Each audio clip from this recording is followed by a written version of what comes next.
পবিত্র কাবার পর দ্বিতীয় পবিত্রতম মসজিদটি হচ্ছে মসজিদে নববী। এই মসজিদটি মহানবী সাল্লাল্লাহু আলাইহি ওয়াসাল্লামের নিজ হাতে নির্মিত। এটি নামাজ পড়ার পাশাপাশি সম্মেলন কেন্দ্র, বিচারালয়, ধর্মীয় শিক্ষা কেন্দ্র হিসেবেও ব্যবহৃত হয়েছে।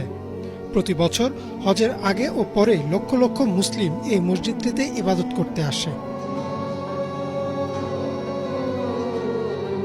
622 খ্রিস্টাব্দে মহানবী সাল্লাল্লাহু আলাইহি ওয়াসাল্লামের মক্কা থেকে মদিনায় হিজরতের পর এই মসজিদটি নির্মাণ করা হয়।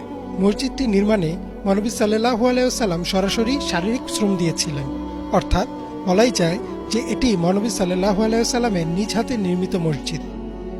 সর্বপ্রথম মসজিদটির দৈর্ঘ্য ছিল 117 ফুট আর প্রস্থ ছিল 100 ফুট। মসজিদটিতে খুঁটি নির্মাণ করা হয়েছিল খেজুর গাছের কাণ্ড দিয়ে। ছাদ হিসেবে ব্যবহৃত হয়েছিল খেজুর গাছের পাতা আর কাদামাটি, আর মেঝেতে ছিল মরুভূমির বালি।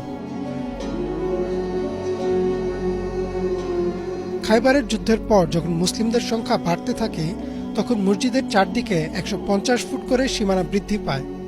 এরপর ইসলামের দ্বিতীয় খলিফা উমর রাদিয়াল্লাহু তাআলা আনহুও এক দফা মসজিদ সীমানা বৃদ্ধি করেন আর মেঝেতে পাথর বিছান। তৃতীয় খলিফা উসমান রাদিয়াল্লাহু তাআলা আনহু আবারও মসজিদটি সংস্কার করেন। তিনি খেজুর গাছের কাণ্ডের পরিবর্তে লোহা ও পাথরের খুঁটি ব্যবহার করেন এবং ছাদ নির্মাণে সেগুন কাঠের ব্যবহার করেন। এরপর থেকে বহুবার ধাপে ধাপে মসজিদের সীমানা বৃদ্ধি ও মসজিদের কাঠামো উন্নয়নের কাজ করা হয়। মসজিদে নববীর একটি গুরুত্বপূর্ণ অংশ হচ্ছে এই সবুজ গম্বুজটি।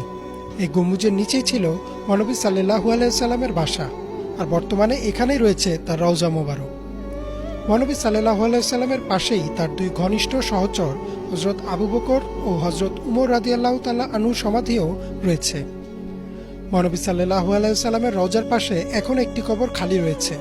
মুসলিমদের বিশ্বাস মতে হযরত ঈসা আলাইহিস সালাম পৃথিবীতে ফিরে এসে যখন মৃত্যুবরণ করবেন, তখন তাকে এই স্থানেই কবর দেওয়া হবে। বর্তমানে মসজিদে নববী তার প্রথম অবস্থার চেয়ে প্রায় 100 গুণ বড়। এর ধারণ ক্ষমতা 6 লক্ষ। তবে হজের সময় 10 লক্ষেরও বেশি মানুষ এই মসজিদ প্রাঙ্গণে অবস্থান করেন। অতীতে এই মসজিদ ছিল ইসলামিক জ্ঞান চর্চার প্রধান কেন্দ্র। সবসময় আসহাবে মুফা নামের একদল সাহাবী মসজিদে অবস্থান করতেন। তারা ইসলামী জ্ঞান অর্জনের জন্য নিজেদের সব উৎসর্গ করে দেন এবং পরবর্তীতে হাদিসের এক বিরাট অংশ তাদের কাছ থেকেই সংগ্রহ করা হয়।